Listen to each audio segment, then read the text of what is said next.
son los eventos más relevantes que sacudirán a los mercados durante esta semana?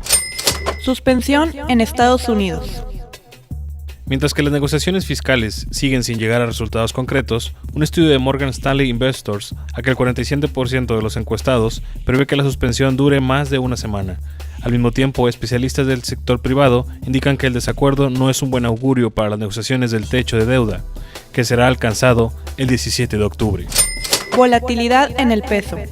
La volatilidad en el tipo de cambio para el peso mexicano persistirá esta semana. La semana anterior, el peso cayó a su valor más bajo en un mes a causa de la suspensión gubernamental en Estados Unidos. Se teme que el menor crecimiento económico causado por la suspensión tenga un efecto negativo sobre el comercio de México. El 80% de la actividad comercial se concentra en Estados Unidos. Minutas de la Fed. El miércoles se publicarán las minutas de la más reciente Junta de la Política Monetaria de la Reserva Federal.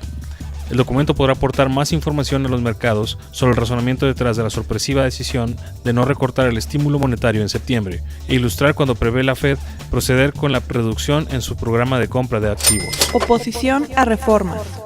En México, la discusión legislativa sobre las propuestas de reformas estructurales continúa sin avanzar, con fuerte oposición a las iniciativas de reforma educativa, energética y fiscal. La falta de reformas se mantiene alta entre las preocupaciones del sector privado y los especialistas internacionales, y se estima que la aprobación de estas aumentaría en 2.5 puntos porcentuales el crecimiento económico del país. Manifestaciones causan estragos. Las manifestaciones en contra de las reformas estructurales propuestas en México continúan causando estragos en la capital del país. La Canacope, Servitur, de la Ciudad de México, estima que las protestas del 2 de octubre resultaron en pérdidas de 50 millones de pesos para los comercios del centro histórico, y que desde el 16 de agosto a la fecha, las pérdidas alcanzan los 1.150 millones de pesos. Reunión del FMI y BM. Las instituciones económicas internacionales darán de qué hablar, pues entre el 11 y el 13 de octubre, el Fondo Monetario Internacional y el Grupo del Banco Mundial realizarán la reunión anual de sus juntas de gobierno en Washington. La lista de invitados incluye gobernadores de bancos centrales, ministros de finanzas, ejecutivos del sector financiero y especialistas académicos.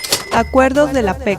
Hoy concluye la reunión anual del Foro de Cooperación Económica Asia-Pacífico, APEC, por sus siglas en inglés, una de las asociaciones regionales de comercio más importantes del mundo. Durante la semana se vivirán las reacciones y las discusiones y acuerdos establecidos en el evento, que podrían tener un efecto significativo sobre el comercio internacional para países miembros como México. Costosos huracanes. Durante la semana en México continuarán observándose las respuestas a las estimulaciones de los daños económicos causados por el paso de los huracanes Ingrid y Manuel, que contribuyeron a la reciente reducción en las expectativas del crecimiento para el país. La Asociación Mexicana de Instituciones de Seguros indica que el daño total alcanza los 75,000 millones de pesos. Reportes trimestrales. Durante la semana, los inversionistas prestarán atención a algunos de los primeros reportes trimestrales de las mayores empresas, tanto en Estados Unidos como en México.